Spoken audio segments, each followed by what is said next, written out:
Assalamualaikum warahmatullahi wabarakatuh.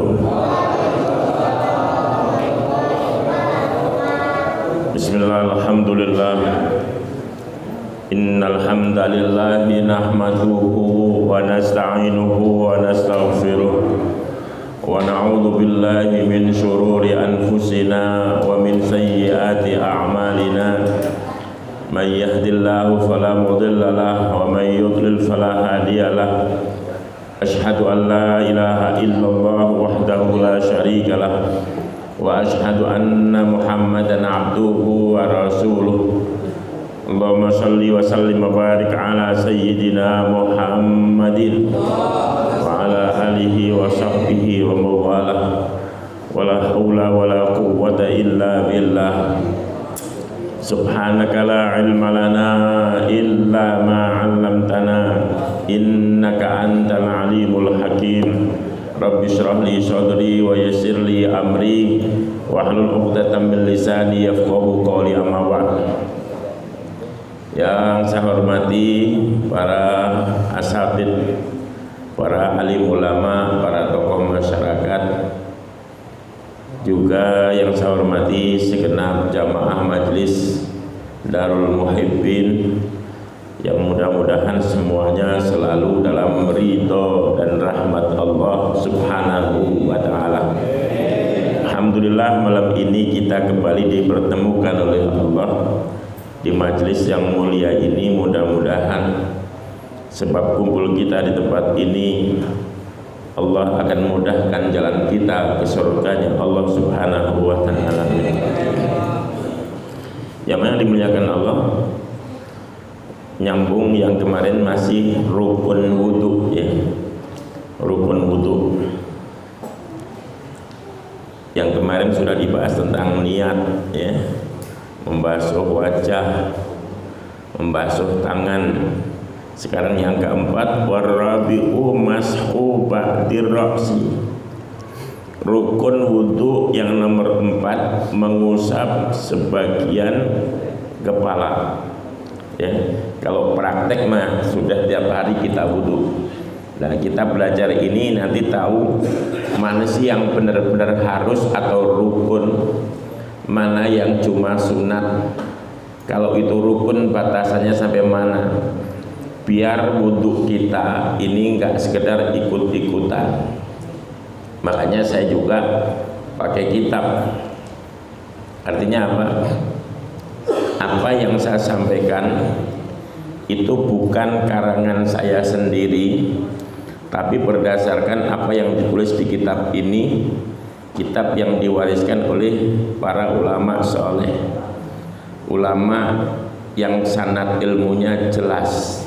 Ya, karena kalau cirinya, kalau Islam yang sanadnya jelas itu biasanya rahmatan lil alamin. Ya, rahmatan lil alamin. Alamin itu siapa? Alamin itu masih Allah.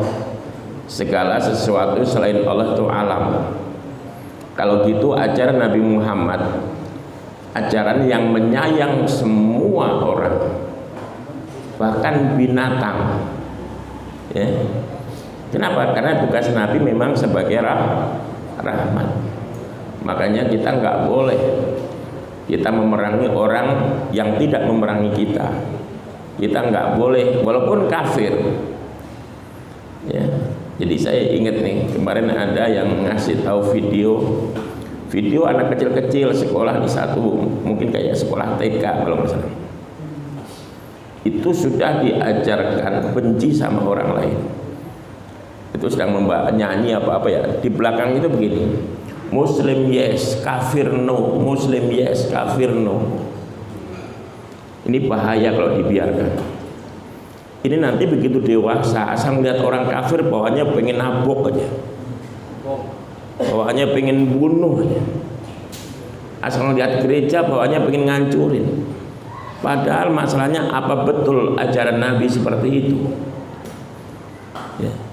Ketika Nabi hijrah ke Madinah, itu ada namanya Mitsaq Madinah, Mitsaq atau piagam Madinah. Salah satu butirnya apa? haram menghancurkan gereja, haram menyakiti orang kafir dhimmi. Kafir dhimmi itu siapa? Orang kafir, orang non muslim, tapi bertetangga baik dengan kita, tidak mengganggu ibadah kita, tidak melarang kita sholat. Itu kafir dhimmi. Kata Nabi, man adza dhimmiyan faka'annahu adzani. Barang siapa menyakiti kafir dhimmi, maka berarti menyakiti saya, kata Nabi. Di Quran sendiri, walaqad karramna bani Adam, kata Allah, sungguh aku muliakan seluruh anak cucu Adam. Maka hati-hati kalau menyekolahin anak. Lihat, kalau didikan dari awal sudah mengajarkan kebencian, ambil, pindahin, ya. Karena kita ini haram bunuh orang kafir itu kalau nggak ada alasan yang jelas, itu haram. Sayyidina Ali karramallahu wajhah ini pernah ketika perang, musuh sudah ditindihin, musuh tinggal ditusuk, ya.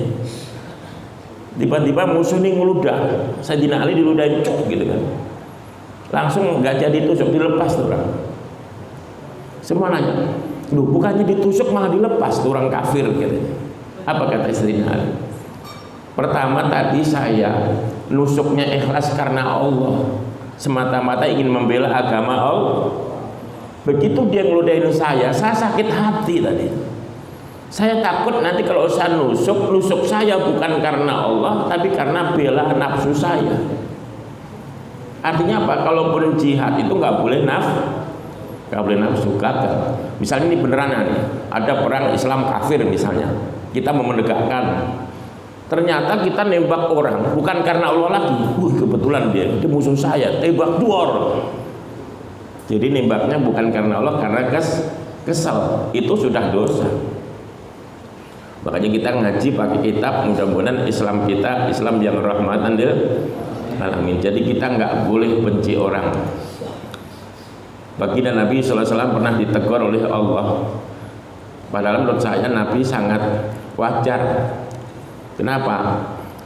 Ada sekelompok orang datang kepada Nabi SAW. Ya, dia manggil, ya Rasulullah, di kampungku orang sudah banyak yang masuk Islam, tapi belum pada bisa ngaji. Tolong kirimin guru ngaji. Kira-kira Nabi girang apa girang? Girang banget, alhamdulillah gitu kan. Akhirnya dipilihkan sahabat-sahabat yang pintar ngaji, pintar baca Quran. 70 sahabat nih ustadz semua yang dikirim. Sampai kampung itu bukan disuruh ngaji, dibantai habis 70. Kalau Nabi marah wajar nggak kira-kira? Wajar, Nabi kan manusia, punya sifat basyariah, punya sifat sisi kemanusiaannya. Begitu Nabi marah, naranya apa? Karena kesian ini, gimana anaknya jadi yatim, bininya jadi janda, siapa yang ngurusin? Akhirnya doa Nabi apa? Allahumma anhum, ya Allah laknati dia, laknat dia. Tadinya udah Allah didiemin, udah sebulan masih laknat dia terus, Allahumma an. Apa kata Allah? Muhammad, laisa laka minal amri syai'un, ada di Quran. Muhammad, itu bukan urusanmu. Nggak perlu kamu mendoakan laknat buat mereka. Doakan yang baik, siapa tahu dia tobat lalu dapat hidayah. Kalau tidak, siapa tahu dia nanti punya anak cucu yang juga mau beriman kepada. Kalaupun tidak juga memang dia harus disiksa, itu urusan saya Muhammad, nggak harus kamu yang nyiksa. Sudah saya siapkan neraka di sana. Artinya apa? Kita tidak boleh nyakitin orang atas nama Tuhan gitu loh. Ya, nggak boleh. Ya. Kalau ada orang non muslim tapi baik sama kita, tetangga kita, teman kita, ya kita nggak boleh nyakiti. Ya. Makanya tadi saya baca itu saya agak miris gitu.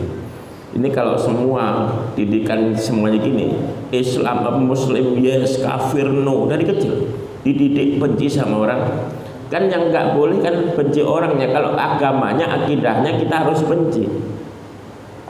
Ya. Kalau Nabi dulu benci sama orang kafir, lalu orang kafir dijauhi, orang kafir ditabokin, kapan dia masuk Islam? Justru ada orang Yahudi nyakitin Nabi, ngeludahin Nabi, begitu. Itu ada orang kafir asal Nabi mau ke masjid aja, dia langsung cuh gitu. Nabi nggak marah, Nabi tetap jalan. Suatu ketika Nabi lewat, udah siap diludahin, Nabi udah nata hati, nggak akan marah.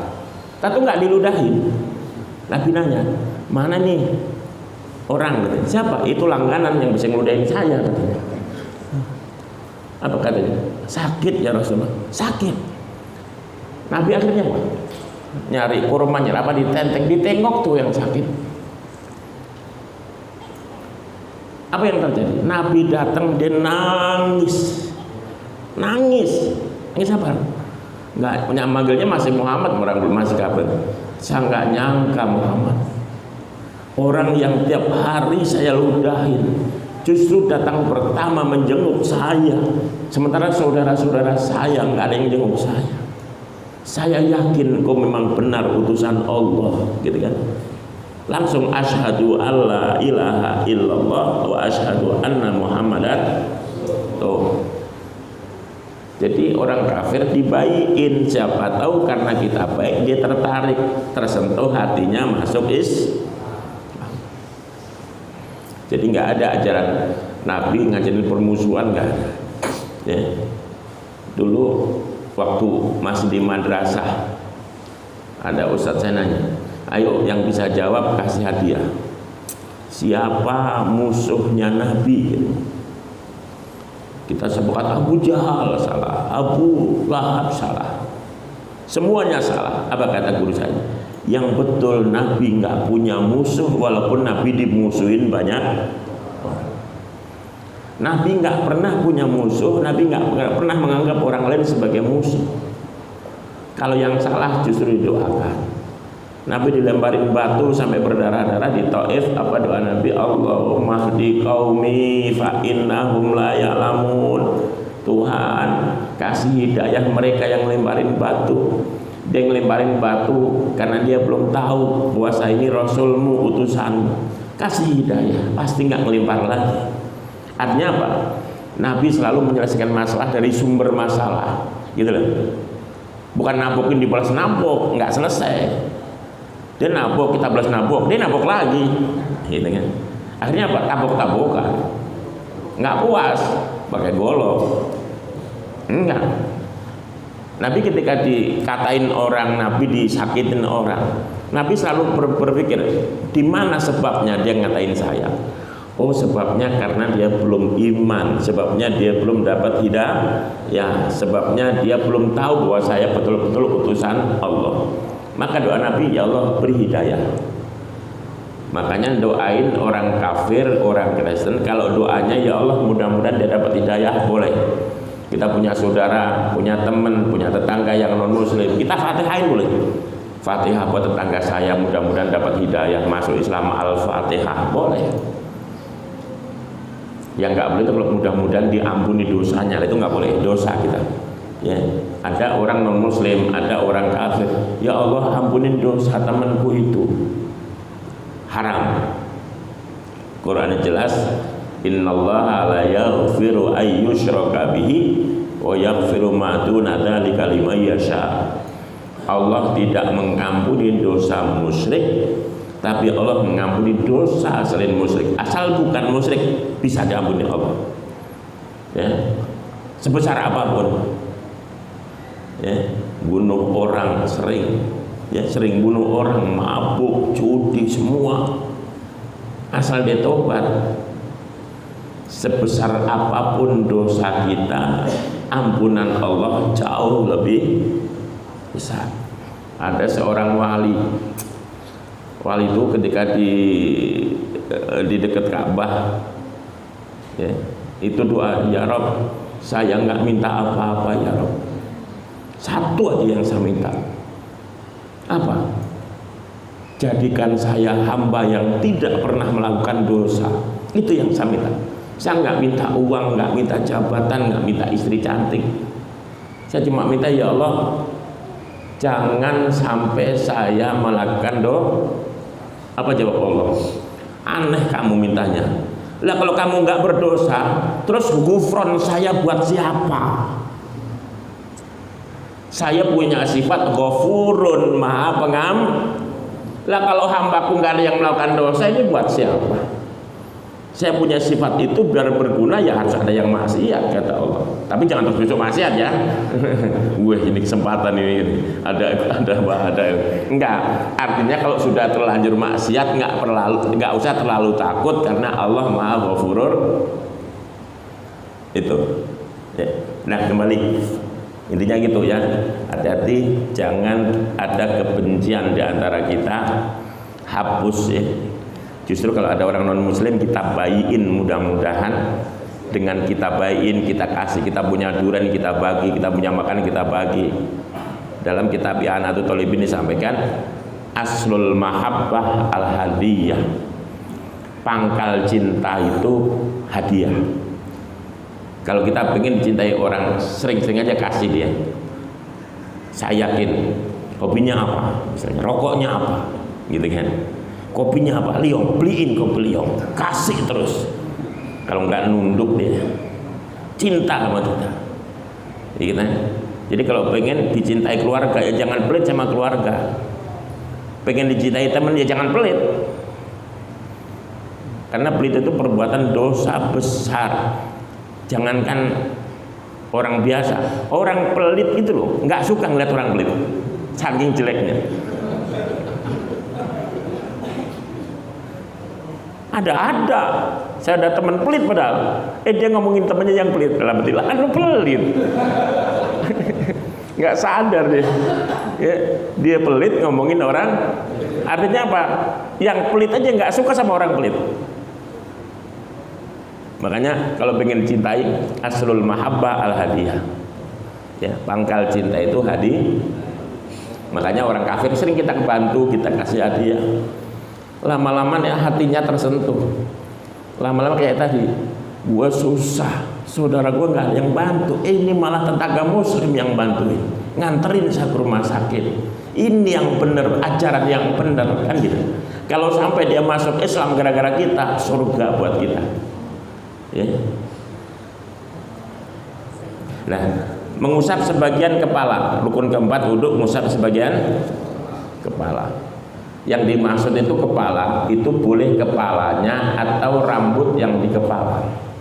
Cuma kalau rambut, syaratnya rambut yang masih ada di lingkaran kepala. Misalnya orang gondrong kayak Bang Wawan nih ya, yang sini tarik ke depan, samping tarik ke samping, disisir gitu ya.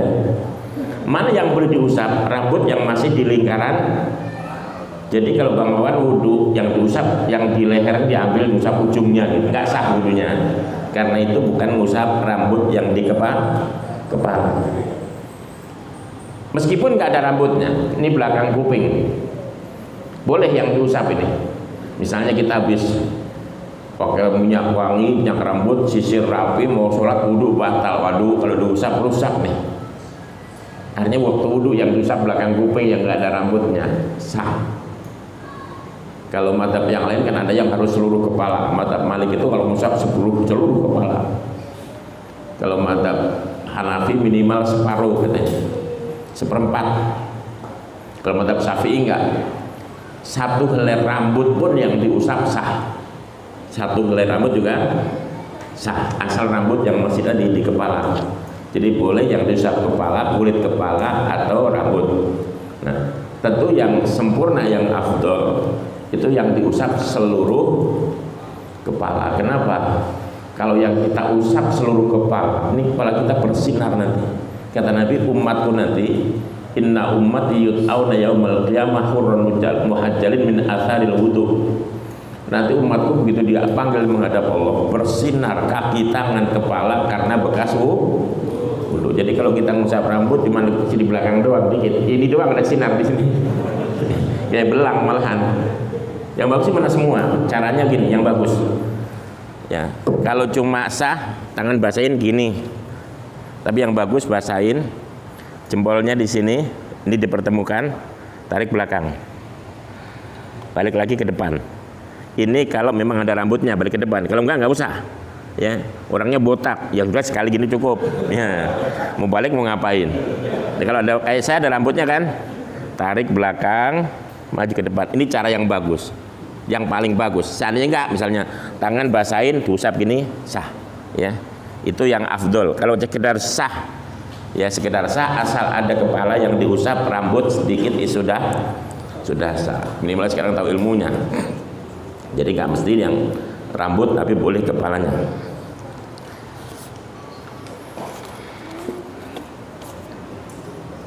Min dzakarin au unsa au khunsa, baik laki-laki, perempuan atau khunsa. Sekali lagi saya ingatkan, khunsa ini bukan banci, bukan bencong.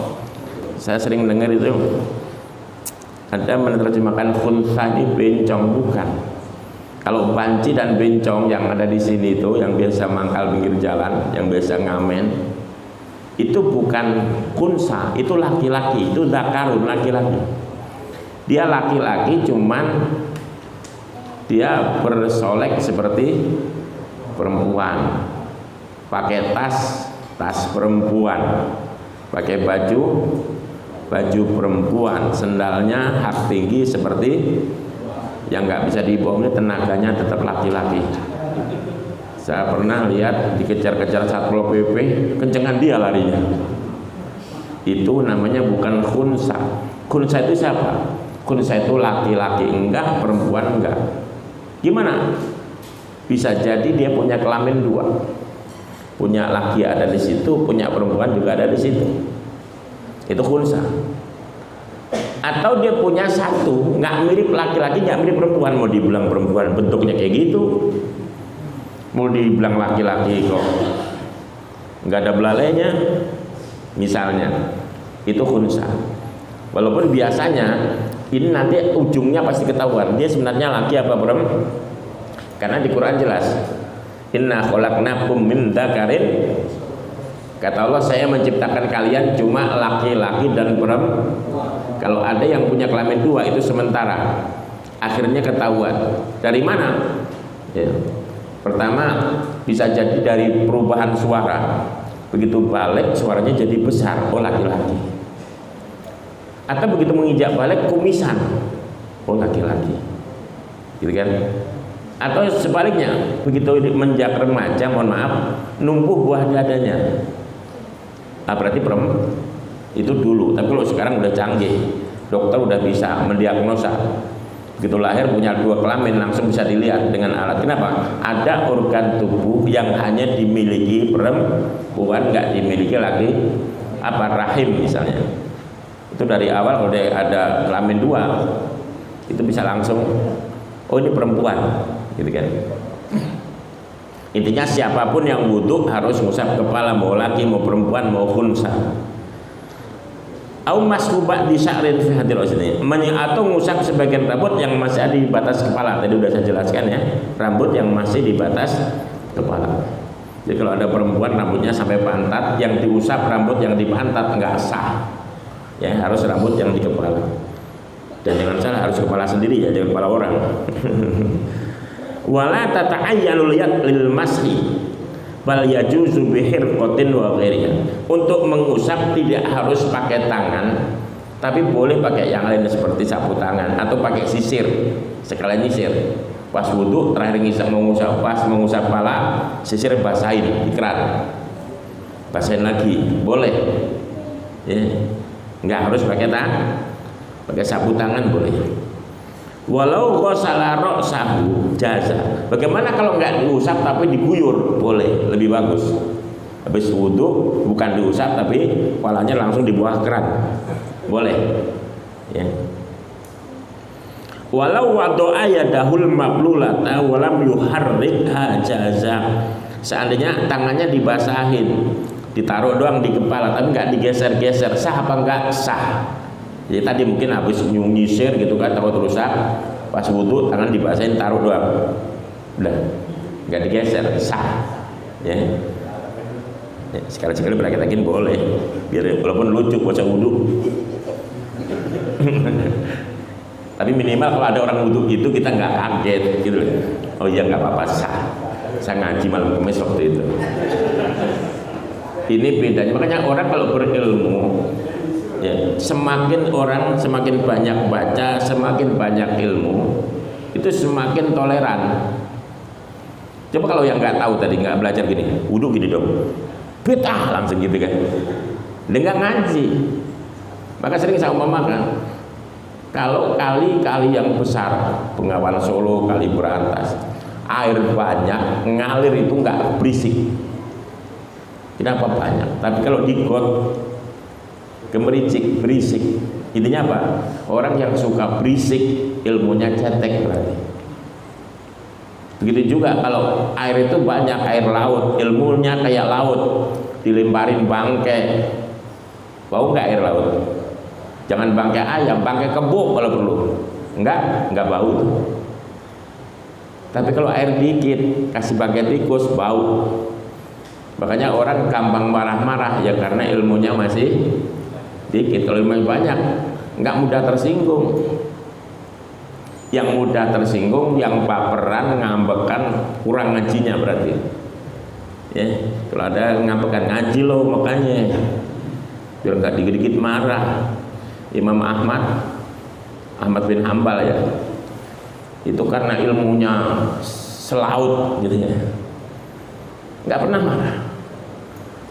Ketika punya tetangga agak preman anak muda ngundang, ya Ahmad, ya orang Arab kalau manggil nama itu nggak pakai abang, nggak pakai mas, nggak, biar lebih besar ya Ahmad aja, ya Ahmad, ayo ke rumah, saya undang ke rumah saya. Oh ayo, jalan sampai rumahnya, apa katanya? Ya Ahmad, nggak jadi, pulang lagi. Baru sampai rumah disusul lagi, ya Ahmad, ke rumah saya jadi. Nyampe situ, nyampe dibilang nggak jadi, pulang. Baru mau buka baju, mau bawa rebahan, ya Ahmad, jadi sekarang. Ternyata enggak juga. Ini si pemuda kaget, ya Ahmad, kok nggak marah? Marah kenapa?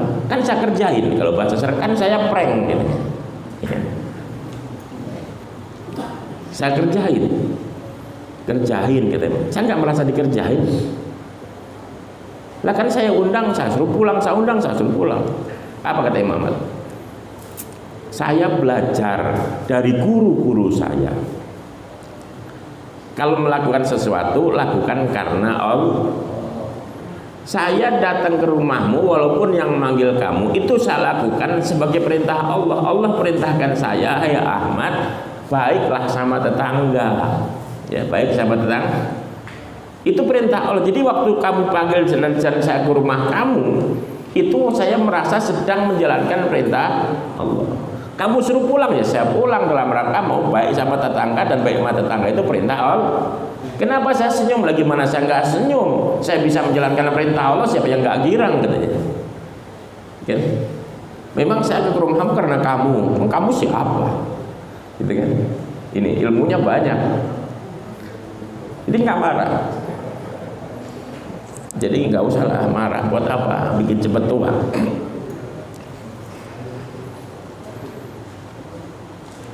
Jadi lakukan karena Allah. Termasuk kita sedekah. Kita sedekah jangan merasa karena kita nolongin orang itu salah. Sedekah hanya karena perintah Allah. Karena sudah perintah Allah, maka saya mau minta balasan dari Allah. Saya minta pujian dari Allah. Orang yang saya kasih mau muji saya, mau terima kasih, mau enggak ada urusan. Yang banyak kita kan masih si anu berbagi, boro-boro terima kasih, senyum juga enggak. Neng gitu. Barusan saya ngomong ada, ya. Berarti belum karena Allah, udah karena Allah. Itu enggak ada istilah saya merasa berjasa sudah ngasih anu, enggak. Saya ngasih karena Allah, maka saya minta dipujinya oleh Allah, saya minta balasan terima kasih dari Allah. Yang saya kasih mau terima kasih mau enggak ada urusan. Kalau perlu saya yang terima kasih sama dia. Kenapa? Karena dia bantu saya bawain uang saya sampai akhirat. Jadi kalau kita sedekah ke yatim piatu, ya, para duafa, kita sedekah. Sebenarnya kita sedang minta tolong dia, tolong bawain duit saya ya, ketemu di akhirat. Sebab kalau nggak ente bawa, paling ke sebelah saya beli pulsa habis, ngopi habis. Tapi karena ada ente, tolong bawain anak yatim, tolong bawain. Ketemu nggak di akhirat? Ketemu. Maka harusnya kita terima kasih, makasih ya ente mau terima ini, makasih ya, itu. Jadi yang berjasa siapa kalau begini? Kita apa dia? Dialah. Ya, kenapa dia nolongin kita? Kalau bisa seperti itu, insya Allah kita nggak ngambekan. Oh malas, kok malas? Kemarin gue bagi, buru-buru gue repot dia bangun gue gitu. Kenapa? Salah niat. Dia minta balasan bukan dari Allah. Itu nggak ada pahalanya itu. Kalau minta balasan dari Allah, nggak perlu balasan dari manusia. Nah, cuman lagi kita boleh ngusapnya nggak harus pakai tangan, tapi boleh pakai sisir, gitu ya. Nggak diusap, tapi dibasuh kepalanya boleh sebagai gantinya usap. Atau mungkin tangan dibasahin, taruh doang, nggak digeser-geser, itu juga boleh. Walaupun lucu kalau nggak dalam wudu. Baca lagi, gitu doang. Tapi kita yang tahu ilmunya ya udah nggak apa-apa, boleh. Ya. Wal khamisu ghuslur rijlaini, rukun nomor 5 membasuh kedua kaki ma'al ka'baini, berikut kedua mata kaki. Illam yakun al mutawaddi labisanil khuffaini, wajib membasuh kaki itu kalau orang yang wudu tidak sedang memakai khuf. Khuf itu kalau di Arab itu bentuknya seperti kaos kaki tapi bahannya kulit, atau boleh dikatakan sepatu tapi lemes. Buat tasyahud tahiyat itu bisa ditekuk kaki. Jadi khuf itu kayak sepatu tapi bahannya kulit. Dipakai biasanya musim dingin. Di Arab tuh ada yang kalau dingin itu memang dingin banget, sampai ada salju kadang-kadang. Ya, dan dinginnya jangan dibayangin seperti di puncak. Di puncak mah dingin yang enak. Ini enggak, dinginnya dingin banget. Dulu saya waktu udah pakai training, celananya celana jin, gitu kan. Dalam pakai baju, pakai sweater, pakai jaket lagi. Itu kalau udah jalan di luar kena angin musim dingin, rasanya nggak kuat, masih nyari pohon ngamping gitu biar nggak kena angin. Dingin luar biasa, nembus ke tulang. Makanya orang Indonesia kalau di musim dingin dari jauh kelihatan kayak bola, udah kecil-kecil, pakai bajunya rangkap-rangkap gitu kan, jadi bulat-bulat.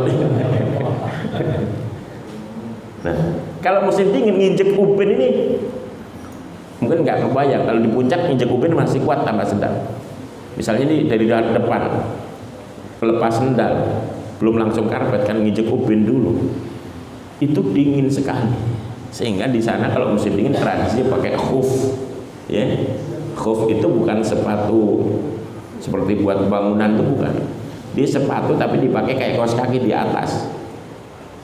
Nah, orang yang pakai khuf itu kalau wudu tidak harus buka khufnya. Cukup wudu, nanti ketika mau giliran basuh kaki, khufnya itu cukup diusap, tangan basahnya diusap. Nanti ada bahasan khusus bagaimana cara makainya, bagaimana cara ngusapnya. Intinya gini, kalau orang yang berwudu sedang memakai khuf, nggak wajib buka khuf. Silahkan pilih, mau dicuci kakinya, dibuka khufnya, cuci kaki, atau cukup diusap khufnya dari atas. Ya. Ada syaratnya nanti. Kalau kaos kaki biasa nggak boleh, karena itu nembus air. Ini harus nggak nembus air. Ya. Mestinya yang haji umroh ntar beli khuf, tunjukkan temen ini loh khuf seperti ini, gitu ya. Kalau di sini kita pakai gerah itu orang nggak masuk angin, anginnya nggak masuk, nggak nembus tuh. Kalau kaos kaki kan masih nembus angin.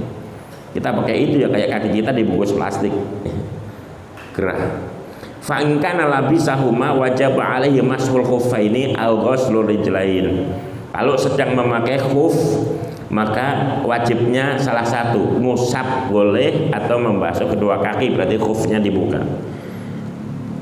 Wajib ghuslu ma 'alaiha min sya'rin wa sil'atin wa usbu'in zaidain kama sabaqa fil yadain. Ya, kan wajib membasuh kedua kaki. Ini juga wajib membasuh apa-apa yang ada di kaki. Misalnya jempol kita ada bulunya, harus dibasuh. jempol ada mata ikannya itu misalnya, ya. Itu harus, pokoknya apapun yang ada di kaki harus dibasuh. Misalnya ada daging numbuh lebih harus dibasuh, ya. Kuku harus dibasuh, ya. Kalau sampai ada kuku ketinggalan harus diulang, ya. Wasadis at-tartib fil wudu alama ay al-wajh alladzi dzakarnahu fi adil furud, ya. Nomor 6, tartib. Tartib itu kita lakukan sesuai urutan yang kemarin disebutkan, harus niat, basuh wajah, gitu. Nggak boleh dibalik-balik, basuh tangan dulu baru wajah, nggak boleh. Atau kaki dulu baru ngusap kepala, nggak boleh. Harus ngusap kepala baru kak. Urutannya harus sama. Beda dengan mandi. Kalau mandi itu nggak ada tartib. Tartib itu apa? Tidak boleh membasuh satu anggota sebelum anggota yang sebelumnya ini sempurna. Misal gini, saya kan wudu pertama basuh muka, saya belum boleh basuh tangan kalau muka belum rata dibasuh, ya. Sebab kalau muka belum selesai saya basuh tangan, nggak tertib namanya. Atau gini, saya ngusap kepala, ini kan harusnya basuh tangan dulu. Sehingga kalau tangan belum dibasuh atau ada yang kelewatan terus sudah ngusap kepala, nggak sah. Harus tertib. Ini bedanya dengan mandi, nanti saya jelaskan. Makanya kalau orang wudu, misalnya orang selesai wudu, misalnya dia punya kuku panjang, kukunya itu ada catnya, cat minyak yang nutupin air, gitu kan. Selesai wudu baru nyadar, ya kuku saya ada catnya, nggak kena, airnya nggak nembus air. Akhirnya udahlah saya potong aja lah ujungnya yang kena catnya misalnya. Sah nggak wudunya? Nggak sah tetap. Kenapa? Karena setelah dipotong, bekas potongannya ini juga harus dikenai air. Begitu ini kena air, selesai? Enggak. Kenapa? Karena tadi kan ngusap kepalanya saat ini belum selesai, nggak boleh, gitu kan? Sehingga ketika kukunya dipotong, dia dicuci, maka ngusap kepalanya juga harus diulang, kakinya juga harus diulang. Kenapa? Karena pala dan kaki, pala diusap, kaki dibasuh sebelum waktunya. Kenapa sebelum waktunya? Karena tangan belum selesai. Atau gini lah, kita habis wudhu, habis ngecat rumah, selesai wudhu, di sini ada cat minyak. Waduh, gimana? Apa harus ulang dari awal? Enggak, cukup cat minyaknya dihilangkan pakai thinner, habis itu disiram. Cukup ini aja yang kena cat. Keran buka, siram, dah. Tangan selesai, ngusap pala diulang, kaki juga Kenapa? Wudu harus beda kalau mandi. Selesai mandi baru tahu, ya kuku saya ada cat.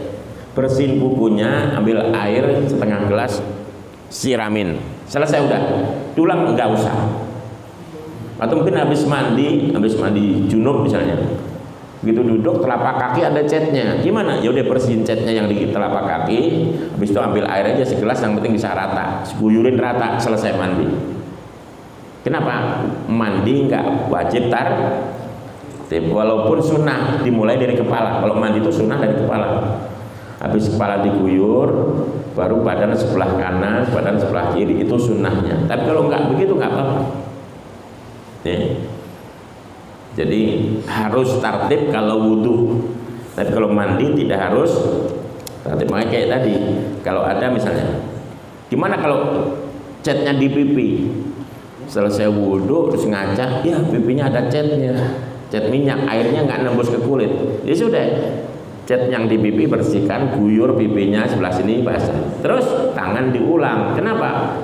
Tadi tangan dibasuh sebelum mukanya selesai dibasuh. Makanya wajah dibersihkan, kasih air, tangan dibasuh ulang, kepala diusap lagi, kaki juga dibasuh ulang semuanya.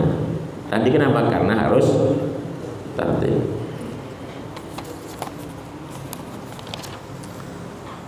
Falau nasyat tartiba lam yakfi. Kalau lupa nggak tertib maka wudunya nggak sah.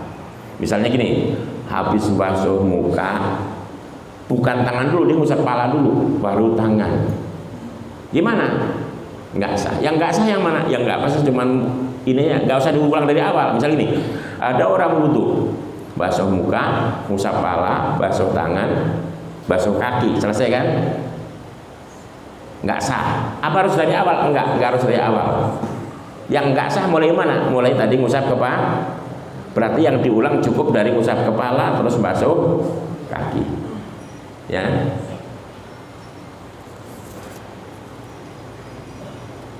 Walau qasala arba'atun atau autafatan wahidan fi idnihi irtafa hadatsu wajhi faqat. Kalau ada kan harus tertib. Ini tertib berurutan. Kalau nggak berurutan bagaimana? Kita mau wudhu, kita siapin 4 orang. Satu bagian basuh buyur muka, satu bagian tangan, satu bagian kepala, satu kaki. Tapi bareng 1, 2, 3 mulai gitu kan. Gimana? Yang sah cuman basuhan wajah. Kenapa? Karena yang lain dilakukan dengan tidak tertib. Harusnya kan wajah dulu sempurna baru ini enggak, wajah baru dibasuh belum rapi, tangan dibasuh, kepala diusap, kaki dibasuh, maka tidak sah. Kalau terjadi seperti itu, maka yang sah cuman basuhan wajah. Ya, itu dulu. Mungkin ada pertanyaan, silakan. Ya. Yang terkait dengan tertib tadi ya. Ketika kita lupa saat berwudu, kemudian kita sudah melakukan sholat, baru ingatnya itu setelah sholat misalnya. Kemudian kita mengulangi wudu yang tertinggal tadi, katakan bagian kepala tertinggal. Kita perlu berniat lagi nggak? Oh ya, niatnya nggak usah diulang. Ya, jadi misalnya tadi ya, sudah selesai wudhu ternyata tangan ada catnya. Niat lagi nggak usah, cukup dibuang. Kan niatnya udah sah, basuh muka sudah sah. Yang nggak sah kan tangan. Tinggal tangannya dibasuh lagi, ngusap kepala diulang lagi, baru basuh kaki. Terus? Kalau afdolnya kita mulai dari awal atau meneruskannya kelewatan? Cukup meneruskan, karena kalau afdol itu nanti kalau sudah wudhu selesai semua, itu ada bicara afdol mengulang wudhu. Jadi ada namanya tajdidul wudhu. Itu setelah wudhu kita sempurna, itu ada nanti perintah sunnah mengulang wudhu lagi. Tapi ada syaratnya. Syaratnya misalnya wudhunya udah lama. Ya, saya wudhu dari habis isya, terus sampai malam mau tahajud misalnya, mau baca Quran misalnya, wudhu masih ada, gimana? Sebaiknya diulang ya, bukan karena batal. Atau wudhu udah kita pakai, saya sholat asar, wudhu sholat asar, sampai maghrib belum batal. Ini juga sunnah diulang, sunnah. Walaupun langsung sholat maghrib boleh, kan wudhunya belum batal. Jadi wudhu satu dipakai asar, pakai maghrib, pakai isya boleh. Tapi yang bagus kalau wudhu udah dipakai sholat asar, nanti mau sholat maghrib wudhu lagi. Itu sunat hukumnya. Ya. Yang lain?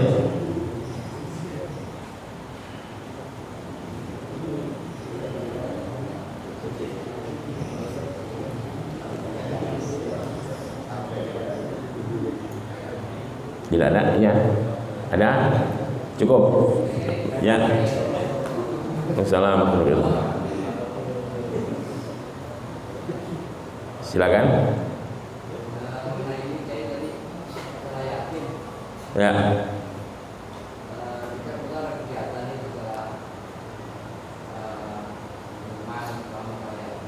Santunan yatim. Ya, terus?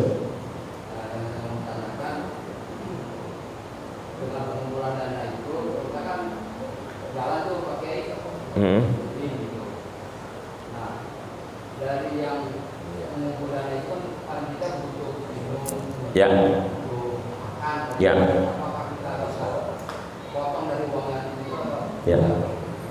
Ada panitia santunan yatim penggalangan dana Kan yang jalan ini bukan malaikat. Kalau malaikat kan la aklala wala syurba wala naumalahum.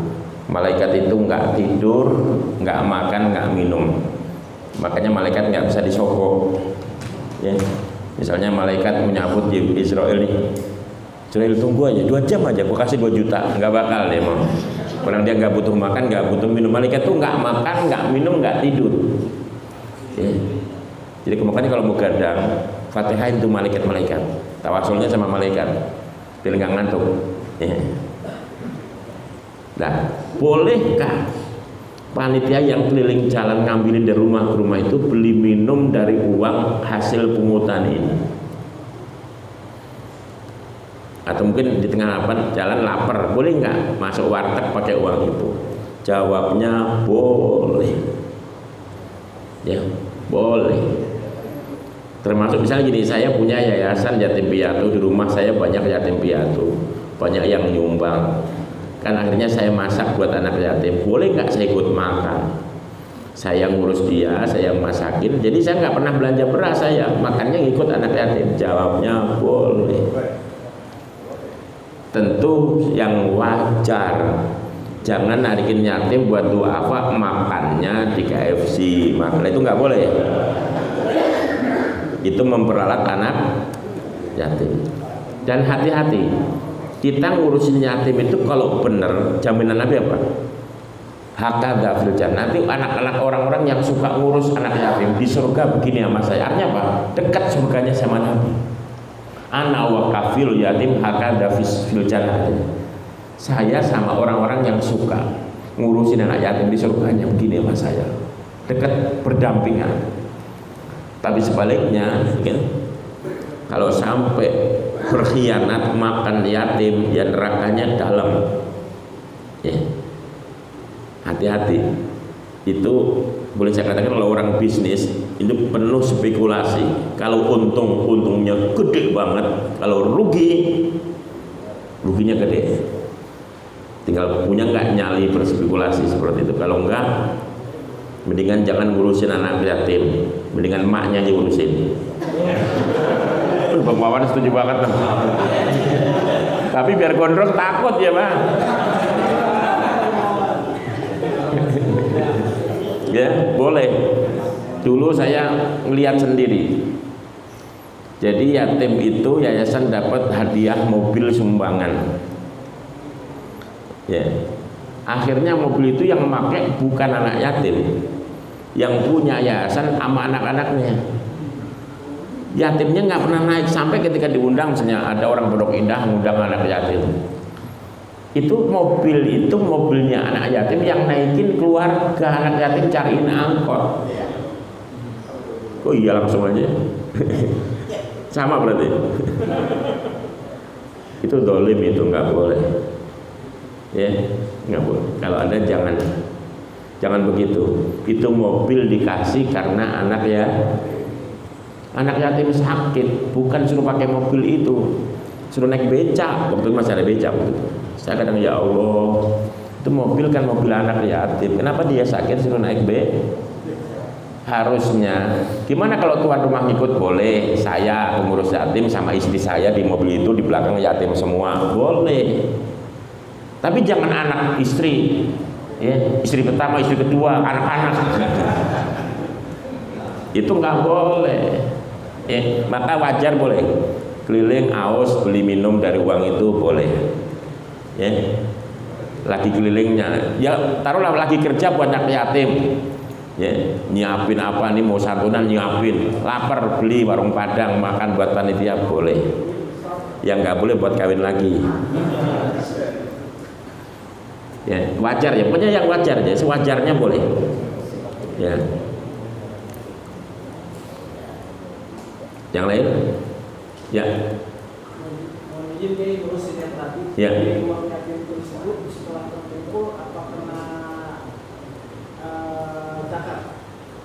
Oh iya. Kalau yang disepakati ulama itu nggak termasuk yang disepakati ulama, ya. Termasuk zakat profesi itu termasuk yang nggak disepakati ulama. Ada yang iya, ada yang enggak. Ya, karena itu uang memang uang umat, ya. Apalagi kayak uang masjid, zakat ini nggak usah. Ini misalnya masjid punya kas 100 juta, zakat nggak usah, ya. Karena ini milik siapa yang milik kan nggak jelas. Yang milik kan umat Islam seluruh dunia yang punya ini. Artinya apa? Orang Muslim manapun berhak pakai masjid ini kan. Dan masjid ini dirawat pakai uang itu, buat beli alat pelnya, buat parbotnya. Ya kan, masjid ini kan milik semua orang Islam kan. Berarti masjid dan aset masjid milik orang banyak, gitu kan. Artinya nggak wajib zakat, itu milik umum, ya, milik umum. Jadi nggak wajib. Dana terkumpul nggak wajib zakat, ya. Karena memang itu dikumpulkan untuk keperluan santunan anak yatim, nggak perlu. Termasuk jual tanah kan selama ini banyak orang jual tanah, zakatnya nggak ada, zakatnya jual tanah. Saya jual rumah laku 5M, amin. Ya nggak amin, nggak saya bagi. Lagi rumah siapa dijual? Saya jual rumah laku 5 miliar, zakat enggak zakat, yang ada infak. Bedanya apa? Kalau zakat itu ukurannya jelas, 2,5%. Infak bebas, 1%, 2%, 3%, 4% terserah. Yang penting kata Allah, wa anfiqu mimma razaqnakum. Berapapun uang yang kita terima, rezeki kita berapapun, ingat itu ada titipan Allah. Dan ini nggak hanya yang gajinya besar. Ada orang gaji sebulan 500.000, tetap kata Allah itu bagian dari yang aku rizkikan ke kalian. Jadi 500.000 itu di dalamnya ada titipan Allah untuk orang lain. Berapa terserah. Salah satu untuk apa? Biar harta ini bersih. Kan kita terima uang nggak tahu dari mana kan gaji kita. Biar bersih uang ini, kotorannya kasih keluarin dulu. Anggap kotoran ini. Karena bahasanya khud min amwalihim sedekah tutahhiruhum wa tuzakkihim. Ini untuk membersihkan. Jadi kalau gaji 500 keluarin 10.000 buat anak yatim, ini jadi bersih, insya Allah berkah. Anak-anak dikasih makan, insya Allah jadi anak soleh, nurut sama orang tua. Dikasih bini juga bininya solehah. Jadi hati-hati kalau bini selama ini berani sama kita, jangan-jangan kita salah ngasih. Iya, karena mungkin barang haram sehingga lakinya kemana aja, gimana bang? Pulang, gitu kan? Ada yang gitu. Saya di sini, coba video call. Nanti video call lagi ada. Yang ketawanya kenceng ketahuan ini. Jadi sampai bininya nggak percaya, dia bilang saya di rumah teman ini. Suruh video call. Ini hasil makanan haram, maka bininya kayak gitu nyap-nyap mulu. Coba kasih yang halal yang berkah, asal rezeki gaji masuk sebelum dipakai. Meskipun belum dikasihkan, miring dapat disisihin dulu. Deh, gaji 1 juta, 50.000, taruh ini buat ini kotoran yang dipakai ya, ntar kasih siapa gitu. Caranya seperti itu kalau mau berkah, ya. Dan insya Allah yang gaji 500 selalu disiplin disisihkan.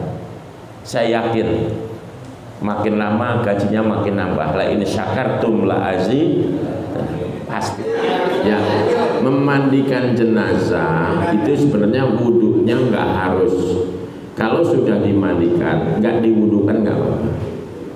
Tapi kalau diwudukan juga ya harus tertib, tetap muka dulu dibasuh, baru tangan, tetap tertib. Tapi sebenarnya jenazah itu dengan dimandikan langsung disolatkan itu boleh, ya, nggak harus. Jadi hukumnya, jadi gini nanti. Kalau kita bahas lebih dalam kitab yang lebih besar, ada namanya indiroj. Indiroj itu apa?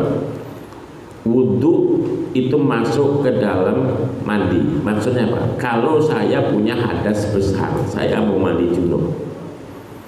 Nah, saya mandi, saya niat mandi menghilangkan hadas besar. Ini selesai mandi, saya nggak pakai wudhu lagi, langsung sholat boleh. Kenapa? Karena mandi saya, kalau yang hadas besar aja hilang, apalagi. Tapi ada syaratnya. Selama mandi, mulai niat mandi sampai selesai nggak ada hal-hal yang membatalkan wudhu. Misalnya nggak megang kemaluan, nggak kencing. Makanya kalau mau praktek ilmu ini, mandi biasa dulu. Mandi biasa pakai sabun, dari sabun mau bersih, misalnya gitu ya. udah nggak bakal kencing lagi, baru saya niat mandi menghilangkan hadas besar, guyur sampai rata, ulang sampai 3 kali, nggak wudhu lagi, langsung sholli fardhu isya boleh, ya. Itu kayak tadi mayat udah dimandiin, udah, nggak usah diwudhu lagi, nggak apa-apa. Dan mayat kalau sudah wudhu itu nggak akan batal selamanya, bener kan? Kita masih sering tuh, awas hati-hati jenazah udah dimandiin nanti batal gitu kan. Masih gak ada gitu? Suruh ngaji ke sini.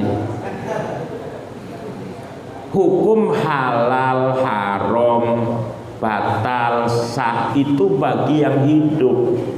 Yang mati udah nggak berlaku hukum ini. Maka ada namanya mukallaf. Mukallaf itu orang yang masih kena beban hukum. Mukallaf itu siapa? Akil balik, berakal dan balik. Lah ini jenazah boro-boro berakal, nyawa aja nggak punya, ya kan? Jadi kalau jenazah telanjang dosa enggak, yang dosa yang ngelihat. Iya benar. Jenazah telanjang dosa enggak. Sama dengan orang gila, itu kan enggak mukallaf gila. Orang gila telanjang dosa enggak. Orang gila makan bangke dosa enggak. Orang gila mabuk enggak dosa. Orang gila zina enggak dosa. Jadi kalau mau bebas gila dulu. Tapi jangan pura-pura gila ketahuan. Ya, jadi orang nggak usah dimandikan, ya, nggak batal. Jadi artinya apa? Kalau saya takziah mayat perempuan, pas saya ingin buka wajahnya, padahal juga nggak perlu sebenarnya, ngapain sih dibuka-buka? Cuma kadang-kadang ada aja orang kan takziah lihat mukanya. Apa ada? Enggak ada sunnah, nggak apa. Tapi nggak apa-apa kalau bisa orang tua kita, saudara kita karena kangen lama nggak ketemu ya nggak apa-apa. Tapi itu bukan ajaran sunnah sebagai semua orang yang takziah, enggak. Saya buka itu kalau takziah saudara saya, kakak saya, ibu saya buka. Tapi kalau orang lain ngapain? Apalagi perempuan, gitu kan? Buat apa? Tapi seandainya jenazah perempuan kesentuh oleh saya, yang batal saya yang hidup, yang mati enggak, udah enggak batal lagi. Sampai-sampai kalau habis dimandiin keluar kotoran lagi. Apa harus niat mandi lagi, wudhu lagi? Enggak usah, cukup kotorannya dibersihkan. Kenapa? Itu mandi dan wudhunya tidak beda sama kita. Kita habis wudhu berak batal, ya kan? Kita masih itu satu. Nomor 2, gereja. Ada gereja, orang hukumnya orang muslim gereja niatnya biasanya niat wudhu untuk jenazah kalau mau dimandikan, diwudukan. Padahal juga niat itu enggak wajib sebenarnya. Niat itu makanya seandainya ini kadang kemarin ributkan soal COVID, ada jenazah COVID katanya sudah dimandikan, tapi rumah sakit rujukannya rumah sakit Kristen, tapi udah dimandikan, sah nggak? Sah, ya. Orang muslim dimandikan orang kafir sah, ya. Lihat di I'anah di Fathul Mu'in, ya. Ingat betul saya, karena baru kemarin saya bahas bab itu. Jadi yang memandikan jenazah niat itu nggak wajib. Wudhu itu ya, asal kosnya sengaja ya. Saya sengaja memandikan. Kalau nggak sengaja nggak sah. Misalnya saya guyur air, saya nggak tahu ada jenazah di bawah, guyur. Nggak tahu jenazah basah semua, gimana? Tetap dimandikan, kan nggak sengaja mandiin tadi saya. Sengajanya buang air. Ada jenazahnya tenggelam, gitu, tenggelam udah diangkat, mandi lagi nggak? Ya mandi, itu kan tenggelamnya nggak ada yang bukan karena dimandiin bahasanya. Gimana? Ya angkat, ya mandiin lagi walaupun dia ditemukan di kali atau jenazah kehujanan. Nah, boleh angkat, tenggelamin lagi niat memandikan boleh, baru angkat lagi. Tapi hati-hati Pak Mumin diancam tadi. Tega loh Pak Mumin, amplopnya utuh, mandinya begitu.